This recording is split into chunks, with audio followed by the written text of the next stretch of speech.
Existem dois grandes riscos em todo contrato de compra e venda que você não pode deixar de observar. O primeiro risco é da ordem de segurança jurídica da operação. Você está 100% seguro da compra e venda? Não do ponto de vista se aquele é o imóvel dos seus sonhos, se emocionalmente você teve uma liga, deu um match, se a tua esposa gostou do imóvel. Não estou falando disso. Eu estou falando se você está 100% seguro que a compra desse imóvel é juridicamente perfeita.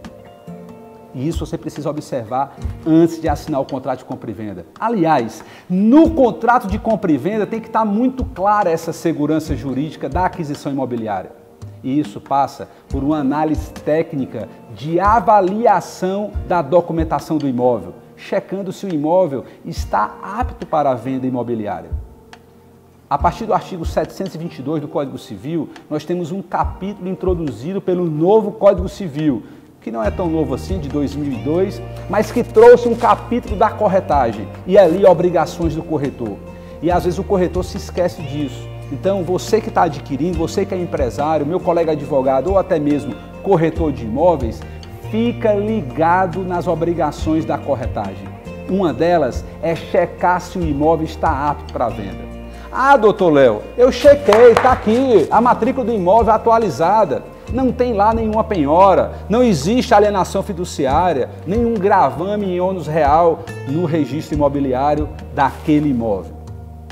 Mas a análise da compra e venda, esse risco da compra e venda, ele não passa simplesmente por uma análise de matrícula.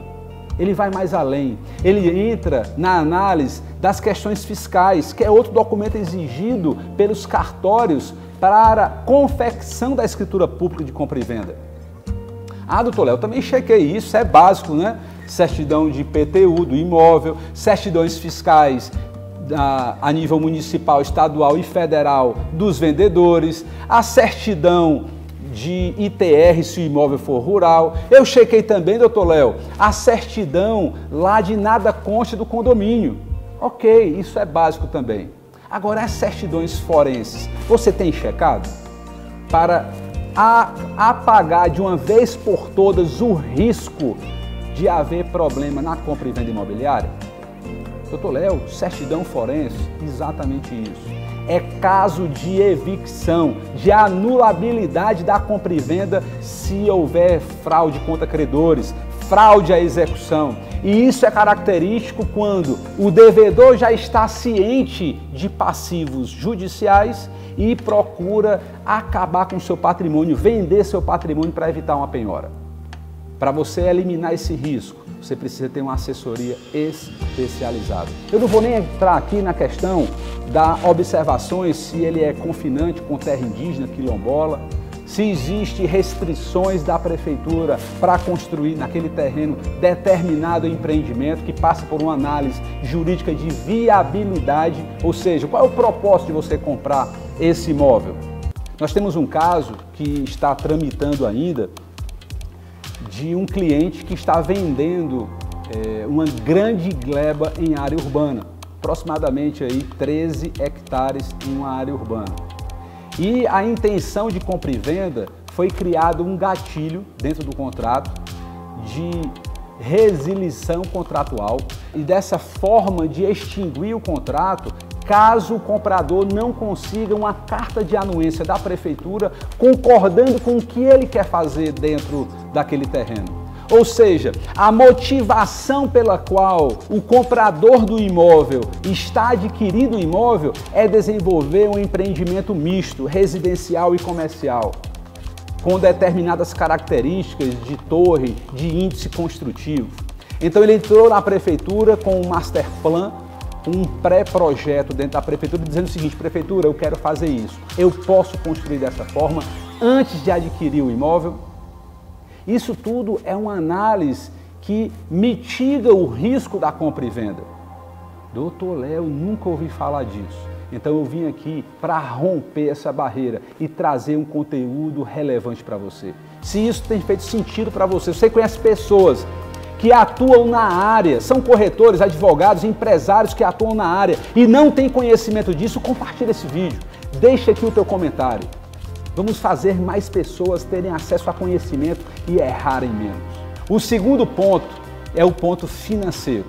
Existe risco financeiro nesse contrato de compra e venda? Quais são as cláusulas ajustadas negocialmente em relação à parte financeira? Em caso do imóvel ser parcelado, qual é a taxa de correção monetária? Você está por dentro dos índices? Nos últimos anos, como ele tem se comportado no mercado? Nós tivemos um caso de um cliente, antes da pandemia, que adquiriu um imóvel por R$2 milhões e esse cliente ele teve uma situação peculiar.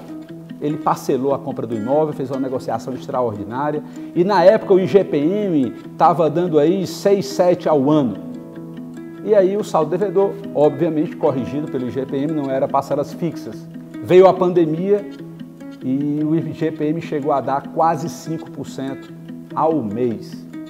Ou seja, o saldo devedor dele, só de juros, dava aproximadamente R$70 mil.